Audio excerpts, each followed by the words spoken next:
Tudo bem, meus queridos alunos? Nós vamos para mais uma aula de filosofia. Hoje nós vamos falar sobre dois temas: o conhecimento e o problema da linguagem, e sobre a filosofia ou estudo de Bertrand Russell relacionado com a questão da linguagem. Inicialmente, é importante nós fazermos aí uma breve análise, né, e percebermos que a história da filosofia possuiu aí três estágios, né, distintos. O primeiro deles questionou a origem das coisas, do mundo, dos homens. O segundo deles questionou a verdade revelada por Deus, né, como poderíamos compreendê-la, isso aí durante a Idade Média.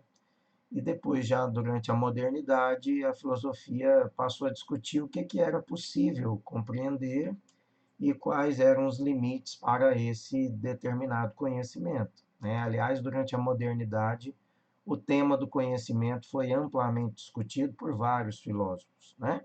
Nós estamos aí estudando sobre o Russell, que teve uma ampla produção relacionada com a linguagem, com o conhecimento, a filosofia analítica, né?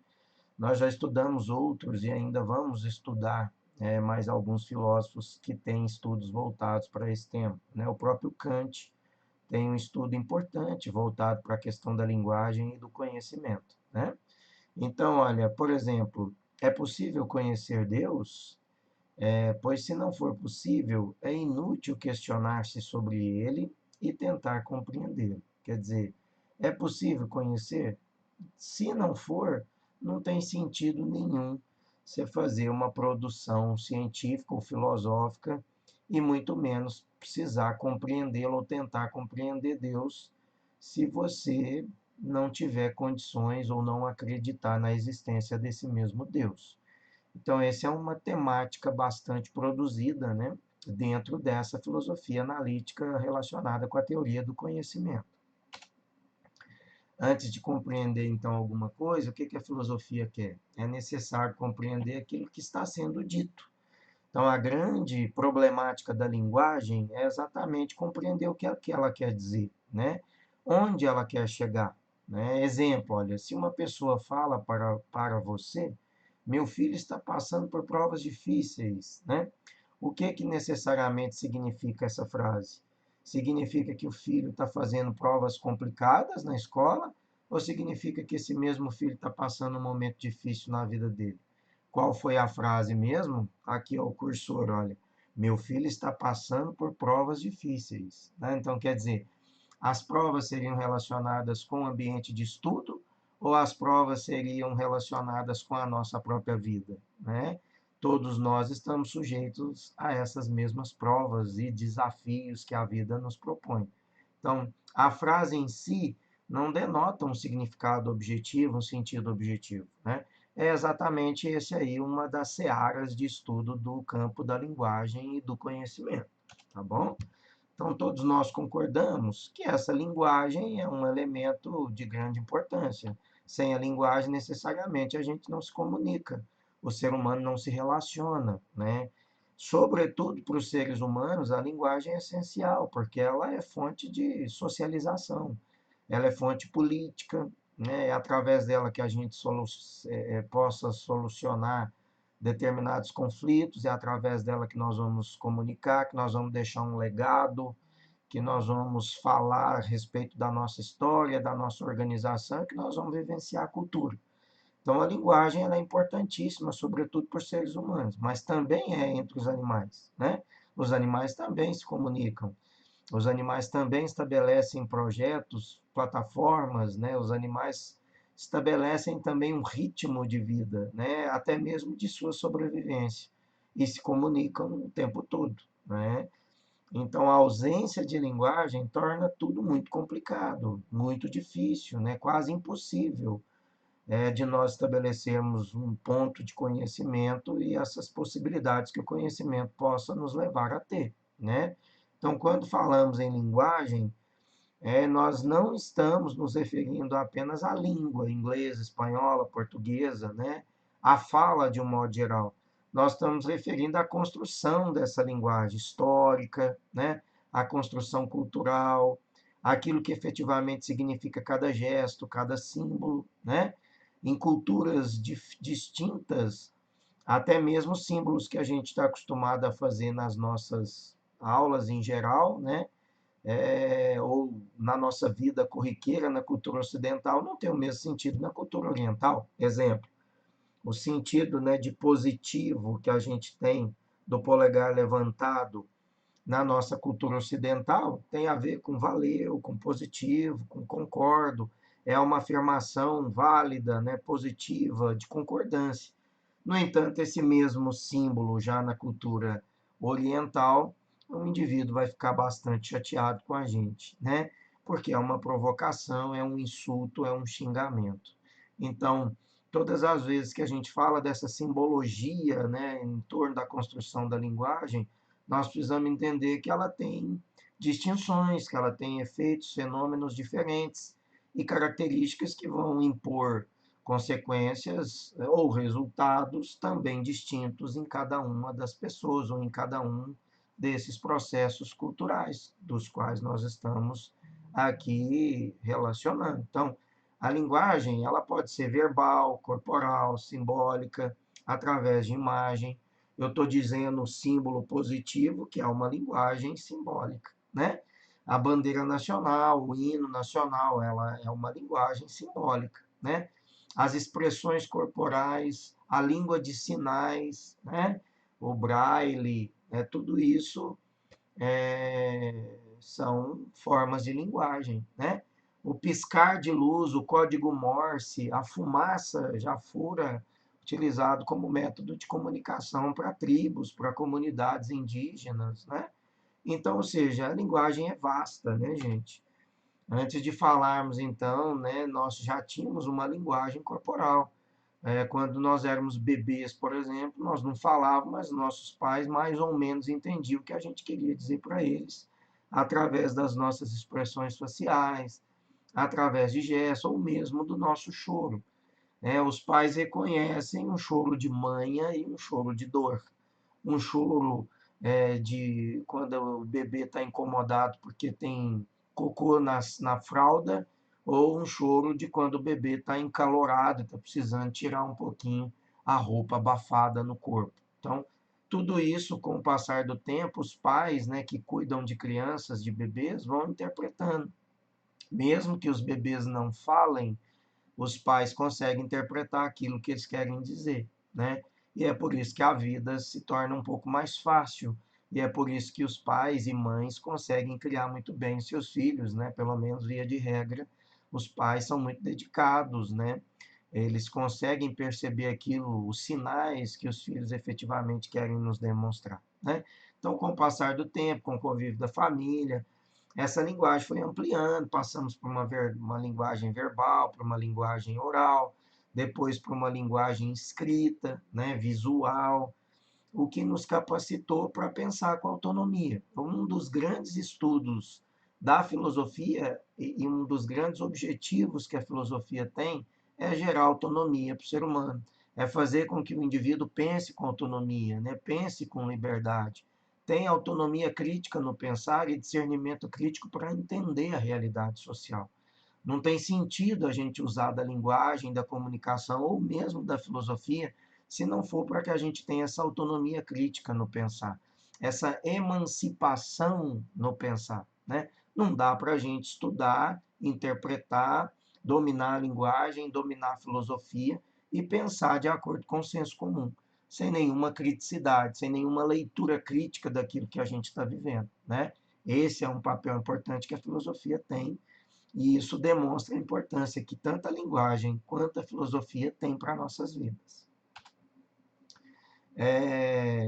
Aqui um questionamento importante, tem aí uma foto, né, tirada do livro das meninas lobos, né, as meninas indianas, a Kamala e a Amala, né, que nasceram e foram colocadas, né, foram deixadas na floresta e criadas por uma loba, né, que amamentou, cuidou, etc. Então, como seria uma pessoa que não teve aí contato com a linguagem, pelo menos a nossa linguagem humana, né?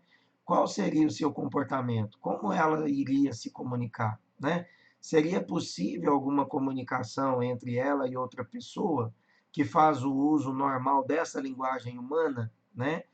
Então, nós temos o exemplo da Amala e da Kamala, exemplos das meninas indianas que foram criadas pela loba. Nós já tínhamos o exemplo do Rômulo e Remo, que é uma história importante, faz parte até da composição da cidade de Roma, né?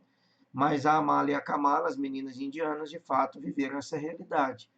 Elas tiveram N problemas para se adaptar à vida humana, para se adaptar à linguagem, o barulho, né? Elas tinham dificuldade para, inclusive, ficar ereta, né, de pé, como seres bípedes que são, né, porque foram acostumadas a andar, né, de quatro, né, e, portanto, quadrúpedes.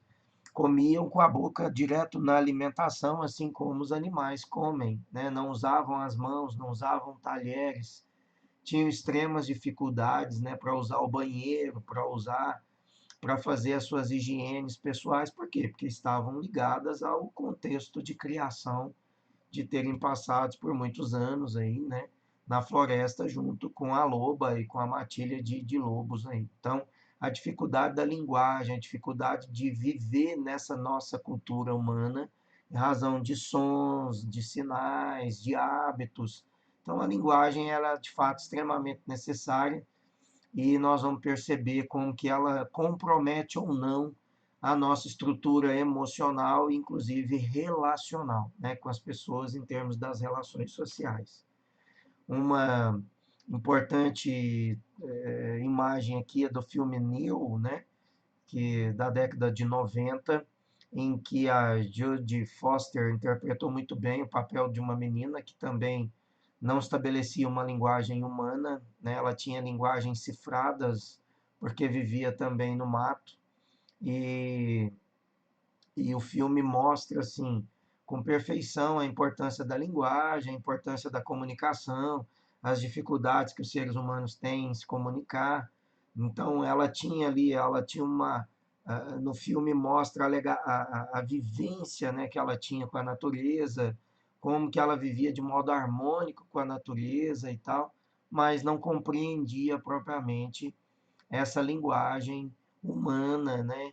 E tinha extrema dificuldade, né? Passou por um tempo aí para que ela fosse alfabetizada para a linguagem humana, para que ela pudesse minimamente se comunicar com o protagonista, né, no filme junto com ela, né? Que acaba depois apaixonando-se por ela, ambos, né, se apaixonam. Então, o filme Neo mostra, né, claramente a importância da linguagem nas nossas vidas e a dificuldade de se comunicar quando a gente não a possui, pelo menos na mesma intensidade, né, que aqueles que os quais a gente precisa comunicar, tá bom? Então aí nós vamos entrar na parte final da nossa aula, estudo do Bertrand Russell, né? O Russell, além de matemático, de filósofo, ele era também um ativista, defendia muito a questão dos direitos humanos, defendia muito aí o direito de comunicação e de linguagem, né? Ele defendia a matemática, era lógica, né? Os princípios poderiam ser compreendidos com categorias distintas, proposições e classes. Ele vai aplicar a matemática ao estudo da linguagem e também da filosofia. Ele escreveu alguns livros, né, e foi o Prêmio Nobel de Literatura em 1950, né, em reconhecimento aos variados escritos, né, a importância dos escritos de Russell. Lutou por ideais humanitários, como eu já disse, pela liberdade do pensamento, e morreu em 2 de fevereiro de 1970, aos 97 anos, ainda produzindo intensamente. Em sua correspondência pessoal, o Russell gostava de referir a algumas de seus projetos filosóficos, né, como tentativas de escrita, né, de um grande livro. Então, para ele, tudo era uma grande obra, tudo era uma grande tentativa, né? A obra e o conhecimento humano, ele deixou aí preocupações nítidas, né, com a ideia aí dos filósofos, desde David Hume, que eclodiu, que eridiu, né, que erodiu os argumentos, né, indutivos do conhecimento empírico. Buscava com clareza e precisão os argumentos para utilizar dessa linguagem de modo preciso, objetivo, né, Russell, em particular, considerava a lógica formal e as ciências eram as principais ferramentas do filósofo, que ele usava da filosofia, mas usava da linguagem, da matemática para estabelecer processo de conhecimento e filosófico. Desejava pôr fim aos excessos da metafísica. Quase todos os filósofos da filosofia analítica, eles queriam pôr fim, né, a esses excessos da metafísica, né? O objetivo de Princípio à Matemática, outra obra dele, era defender a tese de que a matemática pode ser reduzida à lógica. Russell acreditava que o conhecimento lógico era superior aos outros tipos de conhecimento, porque ele estabelecia ali um padrão de raciocínio, um padrão de comparação, e estava profundamente ligada a uma linha, né, de interpretação matemática, lógica e espacial, né? Argumentava que se soubéssemos que a matemática é derivada puramente da lógica, poderíamos ter mais certeza daquilo que ela nos oferece, desse campo de conhecimento, né, dessa aplicação, inclusive na filosofia da matemática, que é o que ele fez, né, com muita maestria. Ele é o criador do atomismo lógico, que é uma das questões que, relacionado com o Russell, é um dos temas que mais caem nas provas, né? A teoria do atomismo lógico é uma ferramenta fundamental para o método filosófico de Russell. O atomismo lógico vai afirmar o quê? Que por meio dessa análise rigorosa, precisa, a linguagem, assim como a física, podem ser quebradas em partes menores, né? Elas podem ser divididas, elas podem ser reduzidas para que a gente possa compreendê-las melhor, né? E é por isso que ele chama de átomos lógicos, né? O átomo não é uma partícula que somado forma aí corpos, etc. e tal. Então, essa mesma figura é o que ele quer dizer.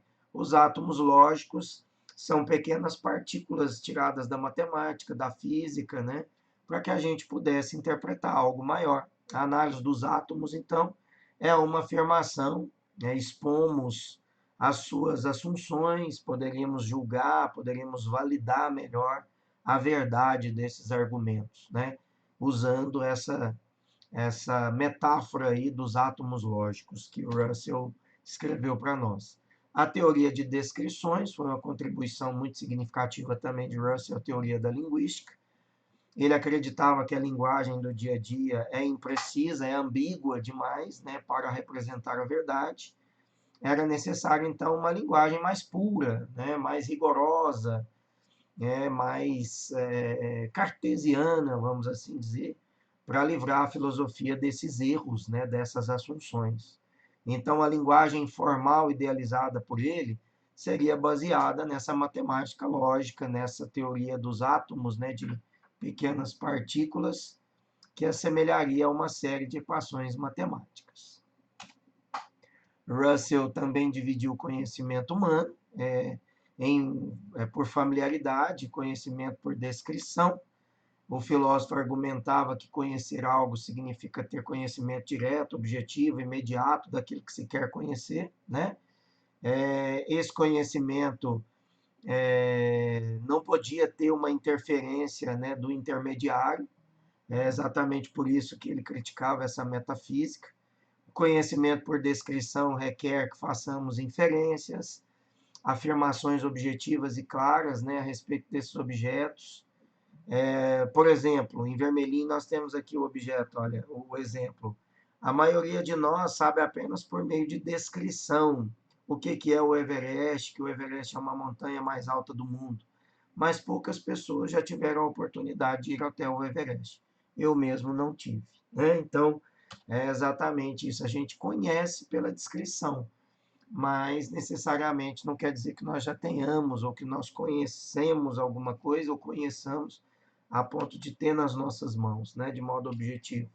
Então, para ter conhecimento e familiaridade com a altura do Everest, seria necessário a gente visitar, a gente medir, a gente ter o Everest supostamente nas nossas mãos, né? Para ter esse conhecimento e familiaridade com o Everest, é a montanha mais alta, seria necessário medir, né? Afirmar, portanto, que ninguém tem o conhecimento absoluto, né? Por familiaridade de tal. Por quê? Porque seria impossível ter o Everest nas minhas mãos, né? Se não houvesse conhecimento por descrição, nosso conhecimento a respeito de tudo estaria muito limitado, né? Estaria muito fora das expectativas pessoais, porque nós não teríamos a condição de ir até o local, de pegar a esse local, como por exemplo, no exemplo do Everest. Então, por isso que a descrição ela é importante para nos ajudar a compreender, né? Não podem ser descartadas.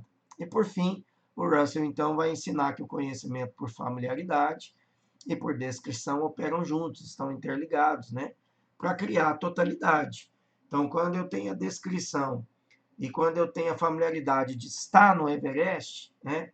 Se eu puder somar os dois, aí sim eu vou ter a totalidade do conhecimento humano. Essa é uma importante etapa, né, do conhecimento da filosofia analítica que ele nos deixou. Tá certo, gente?